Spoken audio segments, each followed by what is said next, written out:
començaré poder pel més trist, que va dedicat a una companya que ha agafat Alzheimer.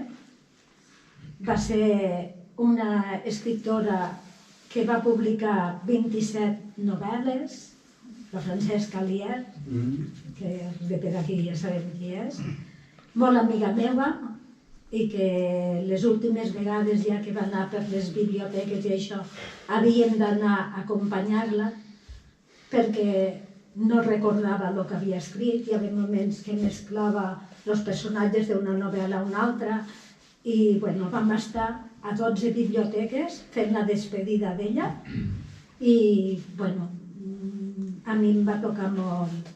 Encara ara estic emocionada i li dedico a ella. Dedicat a la Francesca Lier. La teva ment vola fins a l'infinit, recordant persones sense posar-los-hi cara i moments que ja no són presents, però de quan en quan et venen a la ment. M'agrada molt venir a veure't i aquell somrís que fas quan ens veiem. Ens mirem als ulls i saps que ens coneixem. No fem cap esforç per sentir-nos bé. No calen paraules que ho diguin, però a mi m'agrada contar-te històries de tantes coses viscudes. T'explico que vas estar una gran escriptora i que més de 20 novel·les vas publicar, que tota la comarca i més enllà et coneixen i que per sempre et recordaran, que ets filla predilecta de Xert, del teu poble, i que hi ha dues bessonetes que molt t'estimen i que ha sigut un gran exemple per a tots nosaltres, els que ens agrada escriure.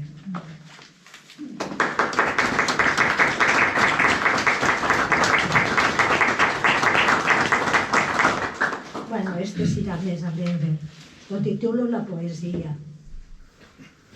Quan tinc foc al cap i el cor em surt a bots, quan necessito entendre l'entrebat de la meva vida, aquí entra la meva poesia.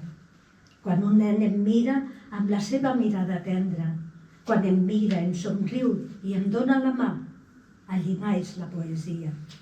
Quan m'adono que els detalls són l'essència de les coses, quan sento una gran remor a l'horitzó, intueixo la poesia. Quan hi ha silencis que parlen i a la vora una amiga, quan hi ha un instrument que toca i m'explica una història bonica, això és la poesia. Quan noto que les teves mans desperten la meva pell, quan els teus llavis em porten dolçor a la meva boca anhelant i seca, jo sé que allí m'espera la poesia.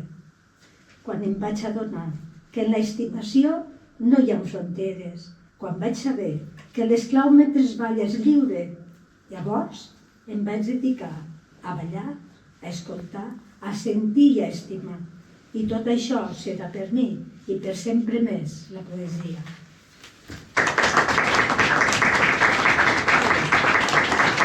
I ara acabaré amb un que a mi m'agrada molt i l'he vist tot final.